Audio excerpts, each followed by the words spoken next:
1600 میں لندن کے چند تاجروں نے ایسٹ انڈیا کمپنی بنائی اور ملکہ الزبتھ سے اجازت کے بعد برصغیر میں تجارت شروع کر دی۔ مغل حکمرانوں نے ان تاجروں پر تجارتی مراعات کی بوچھار کر دی اور ان تاجروں نے ان مراعات کا خوب ناجائز فائدہ اٹھایا۔ کچھ وقت گزرنے کے بعد انہی تاجروں نے برصغیر کے مختلف حصوں پر قبضہ کرنا شروع کر دیا۔ مغل حکومت بہت کمزور ہو چکی تھی، اس لیے انگریزوں کے جارحانہ اقدامات کو روک نہ سکی۔ سب سے پہلا حملہ سندھ پر ہوتا ہے۔ 1843 میں میانی کے مقام پر فیصلہ کن لڑائی ہوتی ہے اور 40 نیپیر کی فتح ہوتی ہے۔ کشمیر پر قبضہ کرنے کے بعد انگریز کشمیر کو صرف 75 لاکھ کے عوض راجہ گلاب سنگھ کو بیچ دیتے ہیں۔ بہت کم وقت میں پورا برصغیر ان کے قبضے میں آ جاتا ہے۔ اس قبضے کے بعد مختلف جگہوں پر انگریزوں کے خلاف بغاوتیں شروع ہو جاتی ہیں۔ 10 مئی 1857 کو میرٹھ کے مقام پر مسلمان اور ہندو مل کر انگریزوں کے خلاف جنگ لڑتے ہیں، مگر کامیابی انگریزوں کا مقدر ٹھہرتی ہے۔ اس جنگ کے بعد انگریز ظلم و ستم کی تمام حدیں عبور کر جاتے ہیں۔ جنگ آزادی میں مسلمان چونکہ آگے تھے، اس لیے انگریزوں کے ظلم و ستم کا نشانہ بھی خصوصاً مسلمان بنے۔ کئی شہر تباہ ہو جاتے ہیں، چوراہوں پر پھانسیاں دی جاتی ہیں۔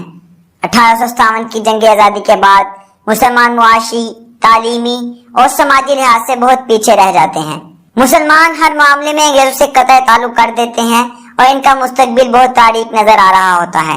ان حالات میں سر سید احمد آگے بڑھتے ہیں اور مسلمانوں کو تعلیم کی طرف مشغول کرتے ہیں۔